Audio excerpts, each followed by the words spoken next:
kasus meninggalnya seseorang itu ada satu meninggal karena wajar, sakit misalnya karena sudah tua. Yang kedua, meninggal karena tidak wajar. Nah, tidak wajar itu bisa bunuh diri, kecelakaan, atau dibunuh. Nah, untuk menentukan wajar apa tidak, ini sangat tergantung pada hasil pengolahan TKP, tempat kejadian perkara. Apa yang dikelola di situ? Pertama, bagaimana kondisi korban. Kedua, adakah bukti-bukti yang didapatkan di TKP, sidik jari. Nah, sidik jari yang paling memungkinkan itu adalah lakban di kepalanya. Di lakban itu apakah hanya sidik jari korban atau ada sidik jari orang lain di lakban itu? Kalau ada sidik jari orang lain berarti yang memasang lakban itu ada orang gitu. Yang ketiga, sidik jari di atas benda-benda di situ dan termasuk sidik jari di pintu. Yang berikut saintifiknya adalah HP. HP korban harus dibuka. Dengan siapa dia berbicara, dengan siapa dia WA, dengan siapa dia berkomunikasi, dan apa pembicaraan atau apa komunikasinya. Yang berikut adalah saintifik lagi, dibuka juga CCTV. CCTV tidak cukup dicuplik pada bagian saat pintunya didobrak, tapi jauh sebelum itu. Misalnya dia ada membuang sampah, masuk lagi. Kemudian termasuk adakah orang lain yang lewat di situ selama sekian jam setelah dia membuang sampah. Karena waktu membuang sampah dia masih hidup kan, masih berjalan masuk. Nah, Pak Susno, setelah membuang, ya Tapi kalau misalkan Anda melihat di CCTV tadi yang kami putarkan, ada 2 orang yang berada di depan kamar kos korban. Anda di reserse sangat berpengalaman. Ada kecurigaan tidak kalau misalkan melihat dari gesture kedua orang ini atau ekspresi, karena kami tampilkan cukup jelas nih CCTV-nya, Pak Susno. Setiap orang yang paling berdekatan dengan korban sebelum korban meninggal itu semuanya harus dicurigai, walaupun kita tidak boleh memvonis bahwa dialah pelakunya, tetapi harus dicurigai. Nah, kecurigaan itu nantinya bisa dibuktikan dengan hasil pemeriksaan, hasil penyelidikan. Diperiksanya apa saja? Jawaban atas pertanyaan-pertanyaan yang dilemparkan.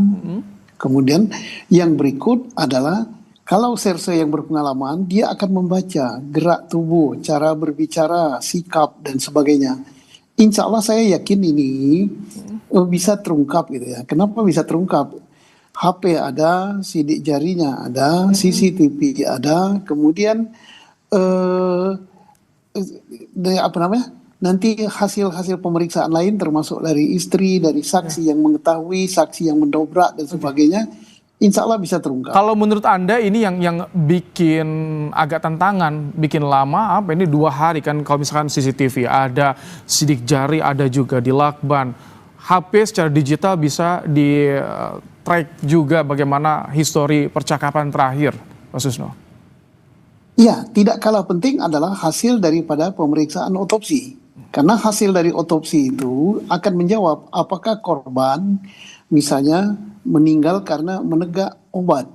Apakah korban pada tubuhnya ditemukan ada hal-hal yang janggal gitu. Misalnya ada bekas pukulan, bekas tusukan dan lain sebagainya ya. Jadi itu akan menjawab semua penyebabnya. Setelah menjawab penyebabnya bisa diketahui wajar atau tidak wajar, meninggal karena sebab biasa atau meninggal karena dibunuh. Nah, akan terjawab semua. Ini agak lengkap ini ya. Kenapa saya katakan agak lengkap? Dari semula saya katakan mulai sidik jari, CCTV, HP, hasil daripada laborat gitu. Insya Allah itu kan berbicara semua nanti. Kalau melihat dari sistem keamanan di Indekos ini, karena CCTV lengkap, bahkan akses pintu aja digital. Artinya sebetulnya instrumen-instrumen atau alat bukti yang bisa mengungkap misteri ini sebetulnya mudah didapat ya, Pak Susno? Ya bisa didapat ya, termasuk misalnya alat masuk ke pintu dibuka dengan kartu digital.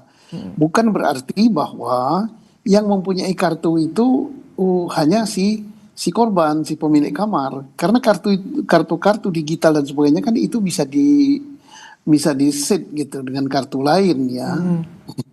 Jadi segala kemungkinan ada gitu. Dan saya yakin bahwa Polri telah tidak banyak mengekspos dulu, tapi dia sudah banyak mendapatkan informasi-informasi untuk mengungkap kasus ini. Insya Allah gitu.